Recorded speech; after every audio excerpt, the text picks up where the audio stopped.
Good morning दोस्तों, आप सभी को हमारा प्यार भरा नमस्कार। Welcome with ANS। मैं हूं अमिता। मैं हूं सौमित्र।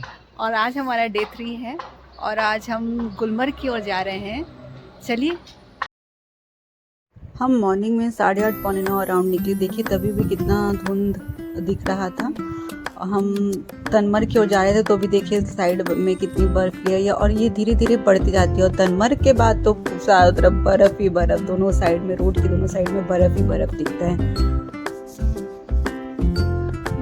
श्रीनगर से गुलमर्ग जाने में 1.5 घंटा लगता है दोस्तों।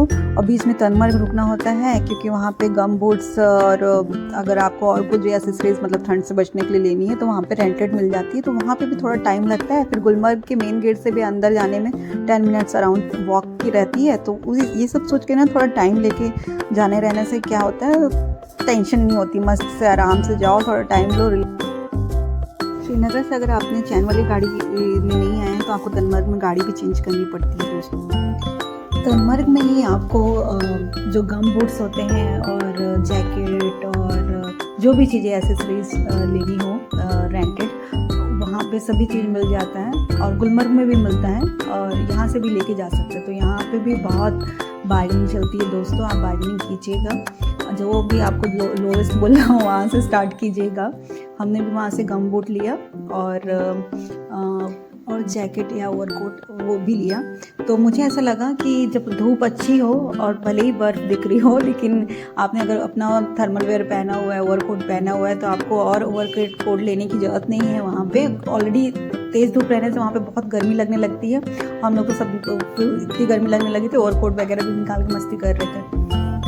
गुलमर्ग के एंट्रेंस मतलब कि जो मेन गेट होता है वहाँ, जैसे ये देखिए ये है मेन गेट, यहाँ से ही आपको वॉकिंग जाना रहता है। वहाँ पे आपको बहुत सारे गाइड मिलेंगे, स्लेज वाले मिलेंगे, बोलेंगे हेल्पर मिलेंगे, बोलेंगे कि हम लोग आपको लेके जाएंगे और या गाड़ी कर लीजिए। वो आप बिल्कुल मत सुनिएगा। वहाँ से वॉकिंग सिर्फ 10 मिनट का रहता है और बढ़िया वॉक करते हुए जाइए और नज़ारों को भी मज़ा लीजिए। और फिर ये मेन बिल्डिंग आ जाती है गंडोला की, जहाँ से राइड लेनी होती है। और देखिए लास्ट टाइम तक ये स्लेज वाले और गाइड इतना हेल्पर लोग पीछे पड़े रहते हैं, बट अब बताइए वहाँ पे गाइड की ज़रूरत ही क्या है, हेल्पर की ज़रूरत ही क्या है। आपको पता है गंडोला में जाने हैं, आपका फेज़ 1 तक टिकट है तो फेज़ 1 में उतर जाना है, वहाँ से फेज़ 2 जाए तो वहाँ से फेज़ 2 के लिए चढ़ जाइए। तो इसमें कहीं से कोई गाइड या हेल्पर की ज़रूरत आई डोंट थिंक कि पड़ेगी। और ज़बरदस्ती का फिर वो अगर आपने कुछ भी हाँ वहाँ बोल दिया तो ज़बरदस्ती के पैसे ऐंठने के सब तरीके रहते हैं।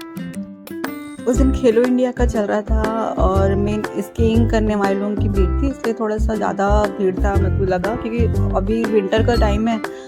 समर में तो रहती ही है भीड़, लेकिन विंटर में बहुत ज़्यादा भीड़ उस टाइप की नहीं रहती है।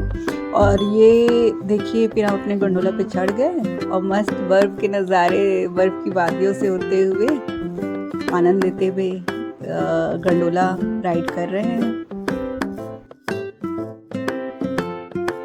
इसमें जैसे ही आगे चलते हैं तो हम लोग को साइड वाइज हमको कई सारे घर दिखाई देते हैं। और वो जो घर रहते हैं ना दोस्तों, वो ना समर में वहाँ पे लोग रहते हैं क्योंकि बर्फ़ नहीं रहती है। और देखिए ये, और जब विंटर आती है चूँकि ये बर्फ़ से पूरे घिर जाते हैं ये एरिया, इसलिए वो लोग वहाँ पे छोड़ देते हैं। तो विंटर में रहते नहीं हैं और समर में आके रहते हैं और इनका घर वैसे ही वहाँ पे रहता है। ये भी एक टूरिज्म स्पॉट की तरह विंटर में हो जाता है और लोग कई बार यहाँ नीचे से भी वॉक करके भी यहाँ तक आते हैं, जो गंडोला राइड नहीं करना चाहते या जो गाइड की हेल्प से आते हैं, तो वो इस तरीके से नीचे से भी आके यहाँ तक आते हैं। हमारी जो राइड थी वो सेकंड स्लॉट की थी, 11:15 से 1:15 की। इसमें 3 स्लॉट में राइड रहती है, 9 से 11, 11:15 से 1:15, फिर 1:30 से लेके 3:30। तो 3 स्लॉट में रहते हैं। अगर आप देखिए मेन स्लॉट, मुझे लगता है अगर आप श्रीनगर में रुके हैं तो सेकंड वाला स्लॉट ही बेस्ट है, क्योंकि आप टाइम से पहुंच जाते हैं, फिर आपको एंजॉय करने का भी इत्मीनान से टाइम मिलता है और फिर आप टाइम से वापस भी आते हैं। अगर मौसम ख़राब भी होता है तो भी आपके पास टाइम है मतलब आने जाने के लिए। और फर्स्ट स्लॉट अगर वहाँ पे ही आप रुक रहे हैं गुलमर्ग में तो फर्स्ट स्लॉट भी कर सकते हैं, वो भी अच्छा होगा।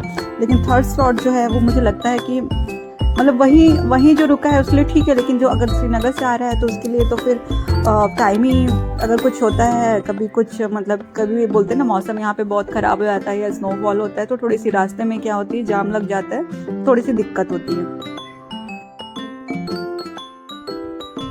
देखिए फर्स्ट फेज में ही कितना सुंदर नज़ारा है, बर्फ़ की वादियाँ, पेड़, बहुत ही सुंदर लगता है। और हमने भी यहाँ पे इसका मज़ा लिया और फिर हमने यहाँ का कौवा भी,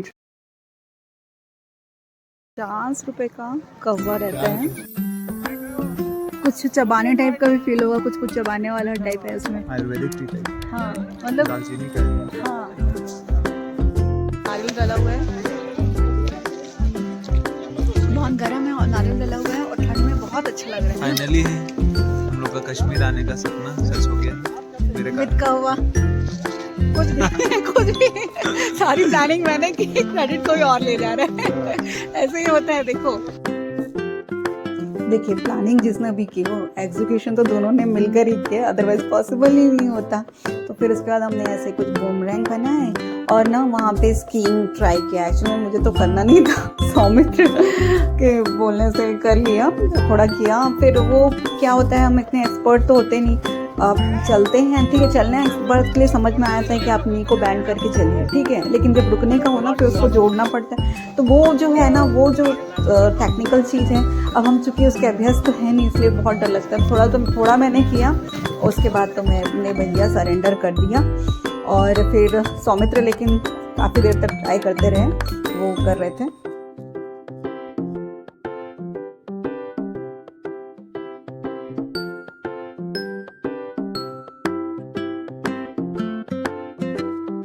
फीट की बर्फ है गाइस, 6 फीट, अगर कुछ गिर गया तो सीधे अंदर चला जाएगा।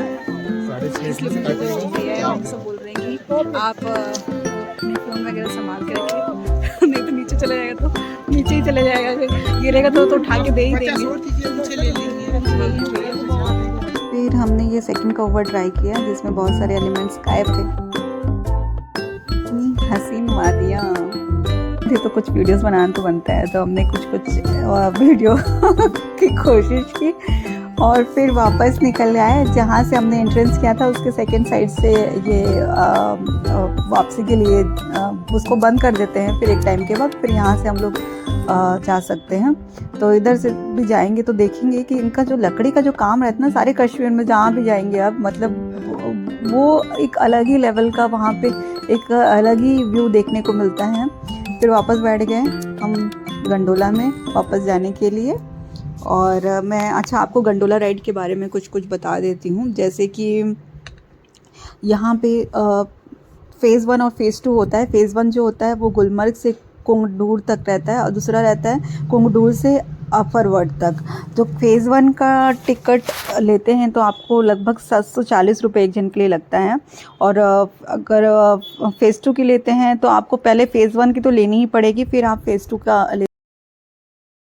में नमक डाल दिए रहते हैं क्या? रोड के बीच में डाला रहता है, ये तो खत्म हो जाएगा अब 10-15 दिन के बाद, पूरा रोड पे सब ये भी कम हो जाएगा ना साइड में। रोड तो बस 10-15 दिन के बाद खुला हो जाएगा। अच्छा, अगर धूप कंटिन्यू रहा तो 2-4 दिन लगेगा।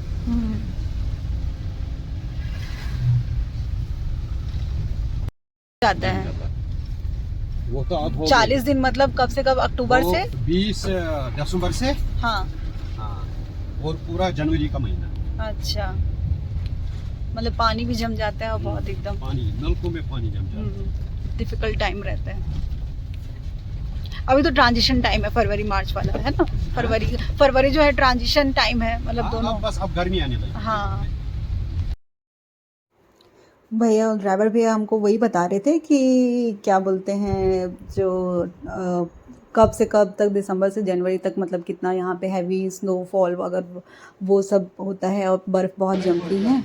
और फिर हम तंगमर्ग पहुँच गए और ऐसे हमारे ड्राइवर बोलते कि तांगा बहुत चलता था इसलिए इसको तंगमर्ग बुलाया था। फिर यहाँ पे हमने एक जगह रुककर खाना खाया। यहाँ का व्यू तो देखिए, ऐसे व्यू को एंजॉय करते करते लंच करना कितना अच्छा लगता है ना। ये डाउन हिल रेस्टोरेंट था दोस्तों। यहाँ का खाना भी बहुत अच्छा था और यहाँ के लोग भी बहुत अच्छे थे। तो आप लोग अगर कभी मतलब जाते हैं और तनमर्ग में रुक के कहीं खाना खाना चाहते तो यहाँ पे जा सकते हैं, अच्छी जगह थी। गुलमर्ग से श्रीनगर के लिए निकलते हैं तो लेफ़्ट साइड में कुछ राइट साइड में भी बहुत सारे शॉप्स मिलते हैं जहाँ पे आप कश्मीरी कुछ लेना चाहें, कश्मीरी कपड़े लाइक कुछ भी जो भी कश्मीर का कुछ भी सामान लेना चाहे वहाँ पे सब कुछ मिल जाता है। और जैसे कि हम लोग भी एक शॉप में रुके, द ग्रांड विलेज एम्पोरियम, वहाँ पे हमने देखा सारी चीज़ें, कश्मीरी साड़ी, सूट, शॉल, सभी कुछ देखा और सारा कलेक्शन बहुत अच्छा लगा मुझे यहाँ का।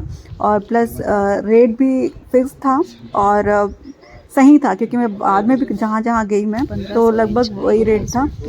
तो और यानी कि अगर आप नेगोशिएशन भी करते हो तो वहीं तक ही आके लोग रुकते हैं, तो इसका मतलब इनका जो रेट था वो एकदम ही सही था। ये सब 1500 रेंज वाली हैं।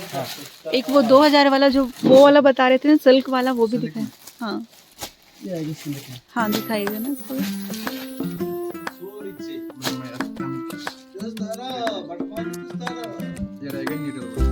निडल वर्क, हाँ अच्छा, थ्रेड वर्क है, तो प्लेन है चुन दुपट्टा।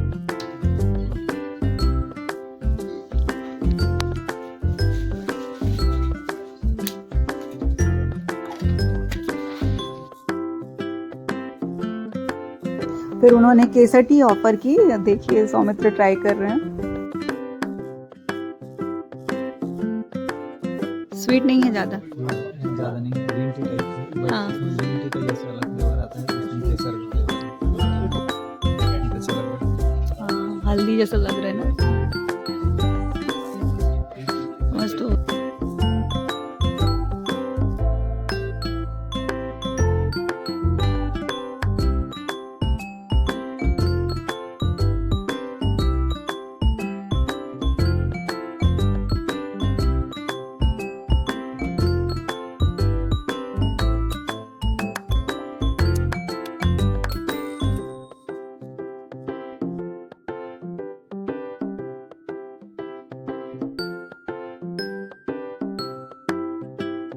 अब देखिए जो कश्मीरी शॉल होता है या स्टोल होता है वो तो हमको हर जगह आजकल कई सारे मेले लगते हैं तो उसमें मिल ही जाता है, देखने को भी मिल जाता है। पर जो कश्मीरी साड़ीज़ वगैरह हैं और उसके रेंज यहाँ पे कभी आता है कोई कश्मीर से या मतलब वही मेले वगैरह में या व्यापार मेले में तो बहुत ही कॉस्टली जाता है वहाँ पे, लेकिन इसके रेट बहुत ही सही थे और बहुत ही अच्छे लग रहे थे। तो इसलिए मैंने शॉल स्टॉल ना लेकर मम्मी लोगों के लिए दोनों मम्मियों के लिए कश्मीरी साड़ी ली और साड़ी के बहुत अच्छे कलेक्शन लगे मुझे इनके यहाँ के। और कश्मीरी सूट्स देखा घर में बाकी लड़कियों के लिए और उसके आगे फिर हमने बाकी भी इनके यहाँ क्या क्या है वो सब एक वैरायटी देख ली। बहुत ही अच्छा कलेक्शन था, सभी कुछ आप भी देख सकते हैं।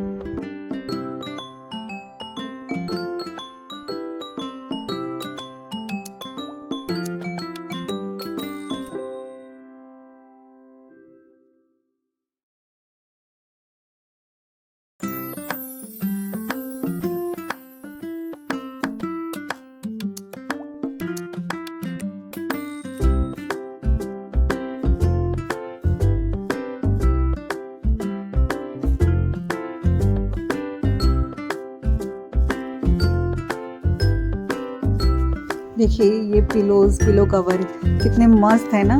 पसंद तो बहुत कुछ आ रहा था लाइक कर्टन्स, पिलोज, लेकिन बजट भी देखना पड़ता है इसलिए।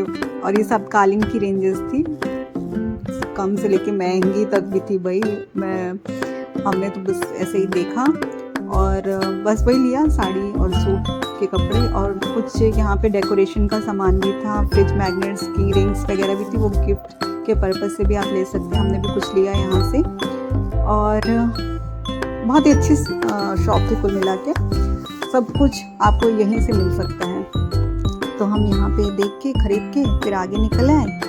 फिर हमने रास्ते में लाल चौक, और वहाँ पर भी थोड़ा सा वहाँ पे भी घूम के निकले, लेकिन हम वहाँ पे एक्चुअली में हमको शॉपिंग करनी थी तो टाइम उतना ज़्यादा नहीं था, तो इसलिए उस दिन नहीं की। ये देखिए यहाँ पे ना एक ये होटल जो ऑनलाइन देखते हैं तो लीलामुख दिखता है यहीं लाल चौक पर, ये भी दिखाई दिया हमें ये, और ऑनलाइन बुक कर सकते हैं यहाँ पे भी अगर आप लाल चौक में रुकना चाहते हैं। तो हम लाल चौक के लिए ना बहुत आराम से टाइम निकाल के आना चाहते थे ताकि अच्छे से शॉपिंग कर पाएँ। तो फिर यहाँ से हम निकल गए, वापस होटल गए, थोड़ा सा रेस्ट किया, आराम किया, फ्रेश हुए। फिर हमने उस दिन रात में होटल में डिनर ना करके पास के एक होटल था पंजाबी होटल, तो वहाँ पर गए। वहाँ पे भी देखिए सभी तरह आप देखेंगे, अभी मैं दिखाऊंगी आपको, सभी तरह के जैन फूड हो या हर तरह का साउथ इंडियन फूड हो, सभी कुछ अवेलेबल था और रेंज भी अच्छा था। यहाँ पे हमने डिनर किया, फिर वापस आ गए। तो ऐसा रहा हमारा डे 3 गुलमर्ग का। और आपको भी अच्छा लगा हो और कुछ यूज़फुल लगा हो तो प्लीज़ लाइक कीजिएगा, शेयर कीजिएगा और चैनल को सब्सक्राइब कीजिएगा। थैंक यू दोस्त।